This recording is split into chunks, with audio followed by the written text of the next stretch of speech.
Hey friends, welcome to Reimagining Our Faith.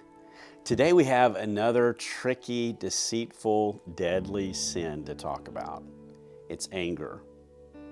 Have you ever found yourself so frustrated that you wanted to slam a door or fire off a heated text or just stew in silent bitterness? Well, welcome to the world of anger. It's unavoidable. But what do we do with it? And is all anger wrong? Anger itself isn't inherently sinful. It's a feeling, a reaction to injustice or hurt or opposition in our lives. Psychology even tells us that emotions aren't right or wrong, they just simply exist. And Scripture echoes that idea, showing us moments when even Moses and Jesus expressed anger. Moses, in Exodus, pleaded with God to hold back God's anger, but when Moses saw Israel's idolatry firsthand, Moses lost it. Yet nothing in the passage indicates that his anger was sinful.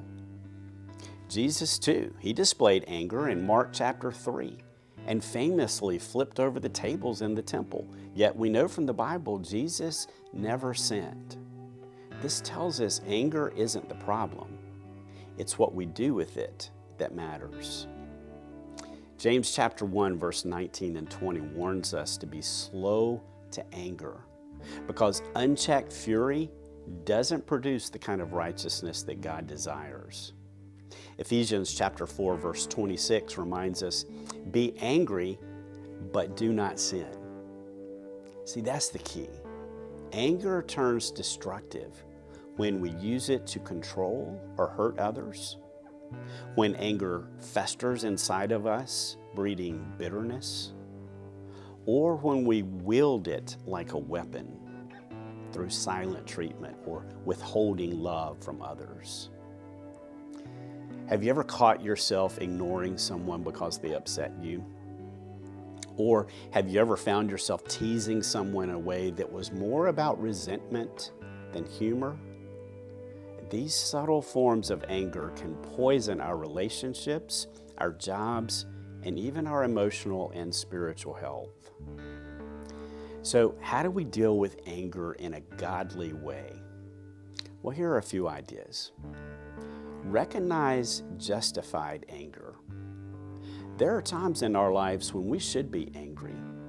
In fact, there are times when not being angry is a sin, especially when we see injustice or evil that opposes God's kingdom.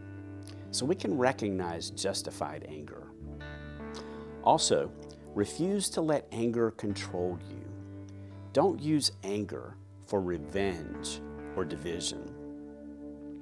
We can also resolve our issues quickly. That's important. Ephesians chapter 4, verse 26 challenges us not to let the sun go down on our anger.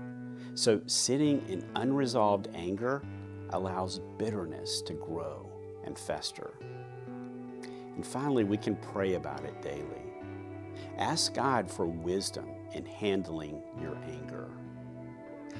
Anger can be a righteous force or a destructive fire. It all depends on how we handle it. So today, we can ask ourselves, where has anger been helpful in my life? And where has anger hurt my relationships, my health, or my faith? Lay it before God. Let God shape your heart for righteousness. For today is a great day to reimagine our faith.